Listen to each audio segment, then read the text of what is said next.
The bishop's opening with the move 2, bishop c4. This is the opening move that Wei Yi used versus Magnus Carlsen in their Armageddon game from round 8 of the 2025 Norway Chess Tournament. But let's back up here. On move 1, Wei Yi, the #1 rated Chinese grandmaster in the world, going 1e4, best by test, and Magnus Carlsen, the GOAT, going e5, the most solid defense to 1e4. And now here, the main move for white, of course, is knight to f3, leading to the Italian opening, the Roy Lopez opening, and so on. But instead, Wei Yi, in this must-win game, he goes bishop c4, avoiding the mainline theory. Of course, this is Armageddon. Wei Yi has 10 minutes on the clock versus 7 minutes for black, and Wei Yi has to win the game as white. Otherwise, black gets all the points for this game. A draw is good for black, but not for white. Now Magnus, he pressures the pawn on e4, knight to f6. Wei Yi defends with d3.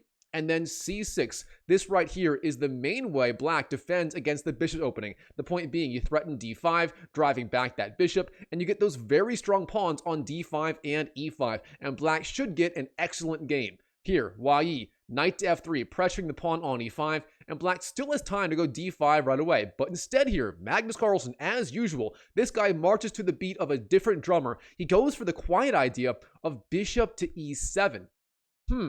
All right, what's the idea? Well, obviously, the pawn on e5 is hanging. However, if you take that pawn, this is a classical idea from various c3 lines of the Sicilian defense. Then black goes queen to a5, checks the king, hits the knight, and he wins a piece. Therefore, the pawn on e5 cannot be taken yet. Here, Wei Yi, he knows this, he castles, and black goes d6, defending e5 once and for all, as after all, the king is not on e1, therefore queen to a5 ideas are no good, and the pawn on e5 must be defended. Now here, black has sort of a Philidor defense type of setup, specifically the hand-ham variation of the Philidor. I have no idea why it's called the hand-ham, but this is what black does in that variation. All right, Wei Yi, c3, a typical move in the Italian. Actually, so far, Wei Yi getting literally an Italian opening style formation here. Black, however, has that pawn on c6, which never happens in the Italian, at least not in the first few moves, as the knight on b8 goes to c6 in the Italian. Now here, black goes knight bd7, a solid move. Wei Yi, rook to e1, standard stuff.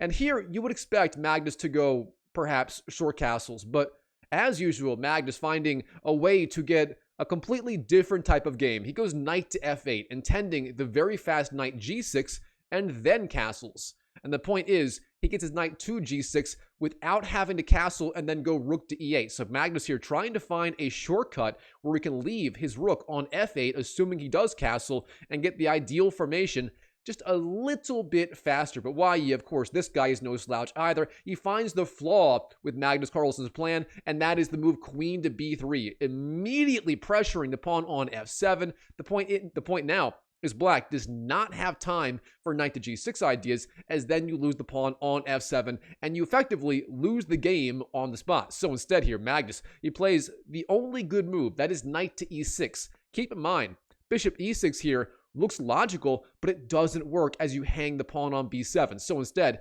knight to e6 is the only idea here. Now, Wei Yi, technically he can trade on e6, but instead he goes d4, breaking in the center right away, and achieving the ideal pawn formation on d4 and e4, those pawns being supported by the c-pawn, the knight, the rook, and so on.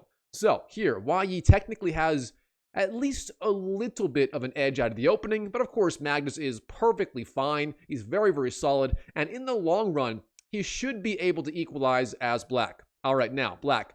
Queen to c7 is the move, a very standard square for the queen in the hand-ham variation. I'm getting hungry just saying that word, hand-ham variation. Why is it called that? Someone down below, let me know why it's called the hand-ham variation. But the point being, the queen, it supports the pawn on e5 via the x-ray defense. That way, if white takes on e5, black can take back, and the pawn is supported, and the knight cannot take on the e5 square. Now, Wei Yi, knight bd2, we have castles.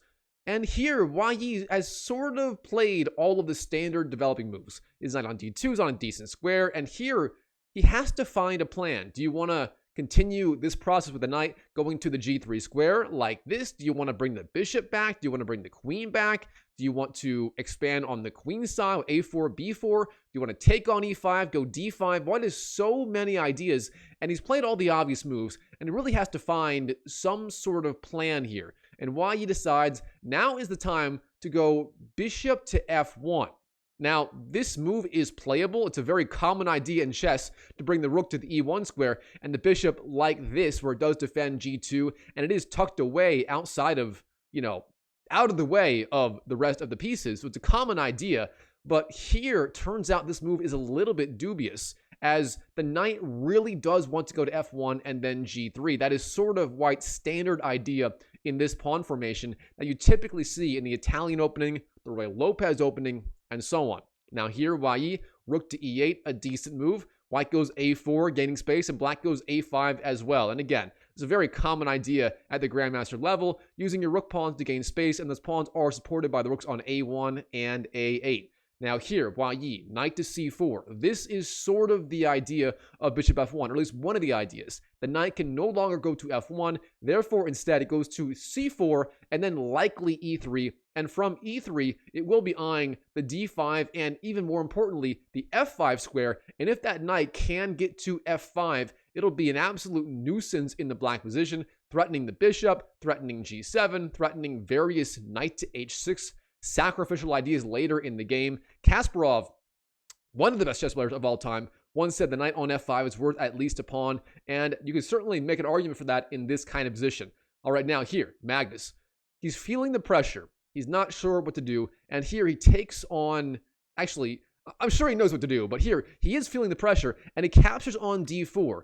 This is a little bit of a mistake here. He's releasing the tension without really gaining anything in return. Now, the reason he did this, of course, is this pawn on the e5 square is under attack, but capturing on d4 like this simply wasn't necessary, at least not yet. So, Magnus here takes on d4, trying to avoid all this pressure on the pawn on e5, and here, you can take back with the pawn, and White would be much better, but Wei Yi finds a really creative idea. Knight to b6, jumping in with the knight, pressuring the rook on the a8 square, and also pressuring this bishop. So now, the point is, if he wants it, he is going to win this bishop on c8, and therefore he'll have the two b's on c1 and f1, and those two bishops in this kind of position where the game is opening up, where the center is not necessarily closed, where it's going to open up, I mean, those bishops will be a monster later in the game.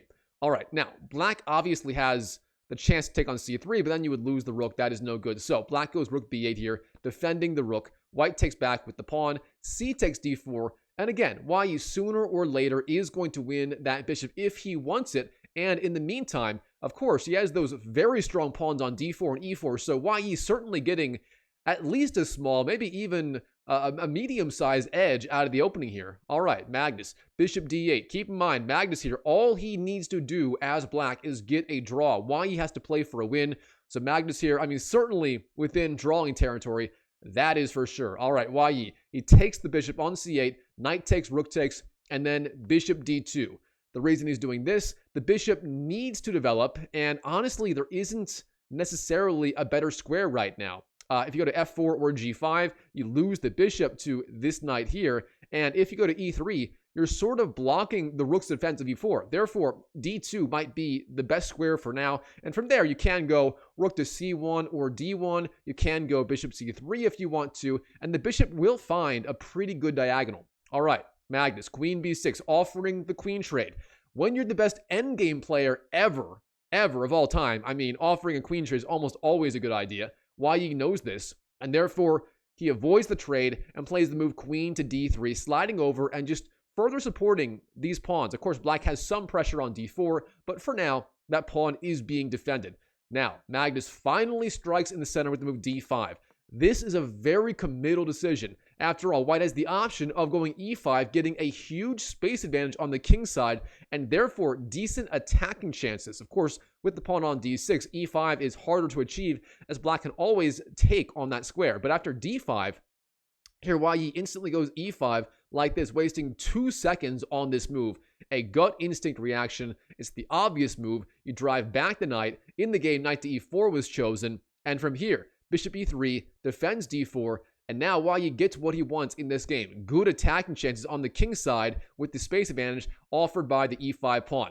Now here, black goes bishop e7, developing, and potentially setting up the idea of c5. c5 is going to be black's main source of counterplay. Again, in this pawn structure, Because he has that space advantage, again, white is attacking on the king side. Meanwhile, black's main plan is c5, trying to undermine the pawn on d4. And if d4 falls, then e5 will be weak as well. So a very, very double-edged scenario here for both colors. Now, Wei Yi, rook e d1, he further defends d4, and also playing against the idea of c5. If you go c5 right away, you can take on c5 and potentially just capture on d5, as black's d5 pawn would also be weak. So that is the drawback of going for c5 too early in the game. Magnus, he knows this, rook e d8, he defends, and now if you go c5, that pawn on d5 will be defended. White cannot take as he would lose the queen.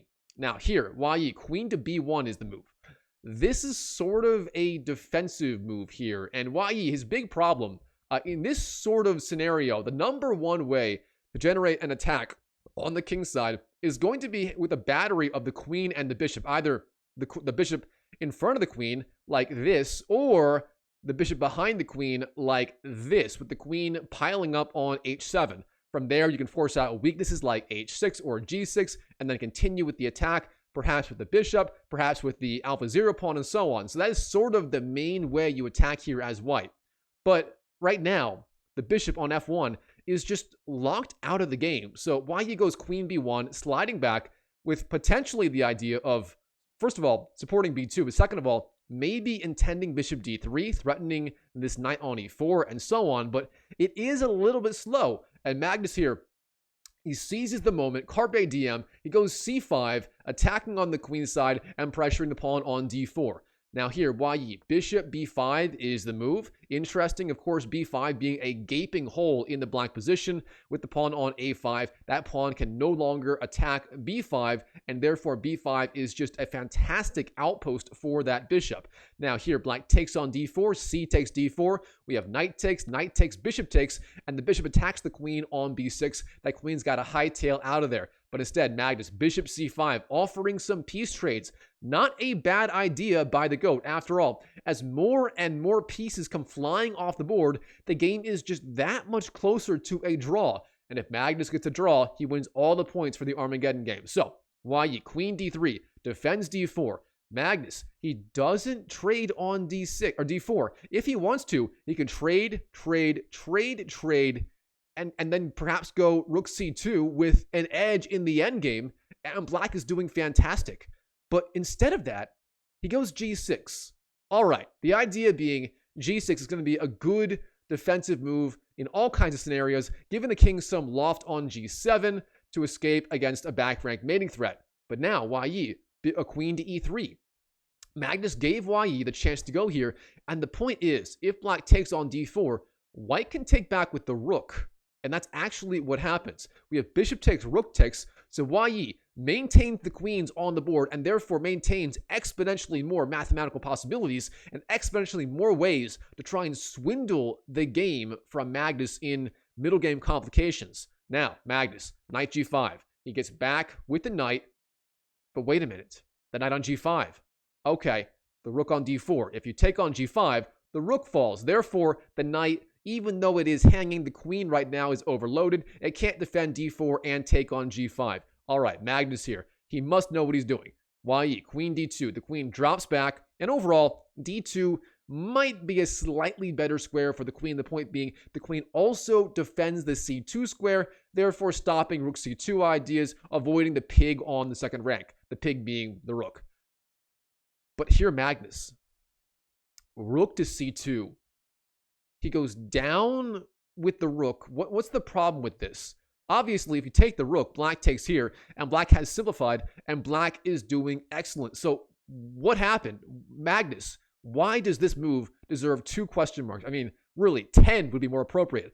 Well, if you like puzzles, pause the video right now and try to figure out why the GOAT, made the biggest blunder of his entire chess career. And I'm probably not exaggerating. I mean, this kind of blunder in Norway chess at his home turf against a player who, he's rated almost 100 points higher in classical.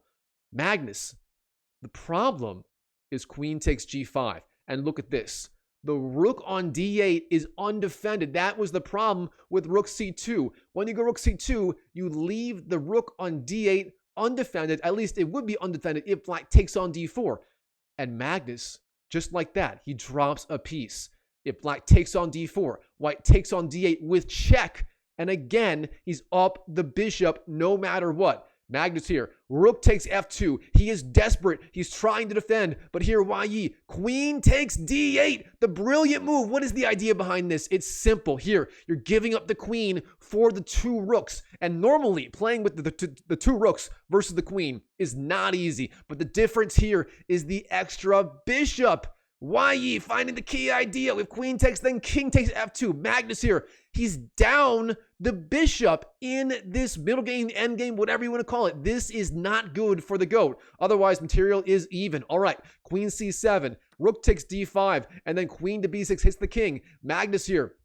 He's simply down. Both sides have the 5 pawns. What is he going to do? We have king to e2, queen to e6. The queen slides over, pressures the rook and the pawn. Magnus, keep in mind, first of all, is now basically a blitz game. Both sides have about 1 minute left. Wei Yi has even less time than Magnus. And second of all, Magnus still only needs a draw. And he can certainly swindle a draw in a million different scenarios. But Wei Yi, rook a d1. Everything is defended except for perhaps these pawns here. Magnus having almost nothing to attack. All right, queen to f5. Then we have rook 1, d4. Queen c2, it's the king. King to f3. Does Magnus want this pawn right here? No, he does not. King g7, getting off the back rank and away from rook d8 ideas, which would be strong. Now we have h3, and then h5, and then rook to d7, pressuring the pawn on the b7 square. Keep in mind, Wei Yi, he can afford to lose this pawn here as everything else is pretty much defended in this little mini fortress. All right, black, g5. He's going for the attack on the king side.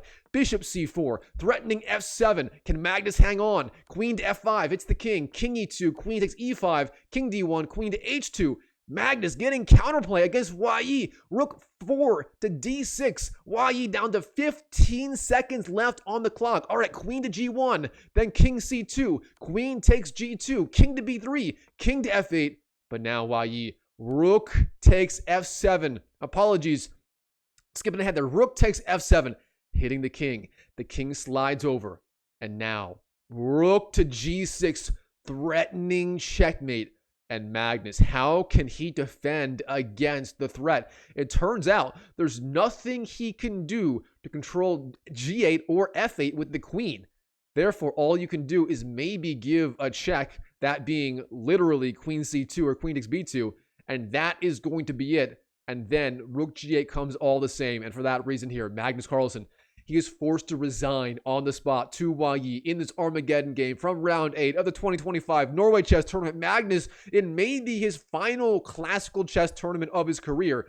Maybe. He says that. We all know he's going to be back. But anyways, Magnus, the biggest blunder of his career, rook to c2. There's just no other way to put this. This right here is just a silly mistake by the GOAT. This just shows how hard a game chess is. Like, even the greatest player of all time can just drop a piece like this. And, chess is just a brutal game. One small mistake, and it is over. It's lights out. But kudos to Wei Yi for winning a hard-fought game versus the GOAT. A very ballsy opening, the bishop's opening, and he played well. So very well-deserved for the Chinese Grandmaster. All right, Chess YouTube. Hope you enjoyed the video. If you did, do me a huge favor to support the channel. Just smash that YouTube like button. Just give it a good smash right now. It really does help me out a ton. So thank you so much in advance for doing that. And comment down below, like, is this the biggest blunder you've ever seen Magnus make? I can't. I've been covering his games for about a little over a year on this YouTube channel, and I've never covered a game where Magnus made a blunder like that. Maybe way back when, earlier in his career versus Kramnik and so on. Maybe back then he made a bigger mistake than this, but as far as I can tell, this is the biggest mistake of his career. So really, really shocking stuff. And as always, I wish you the best of luck in your chess improvement journey in 2025 and beyond. And I'll see you in the next video.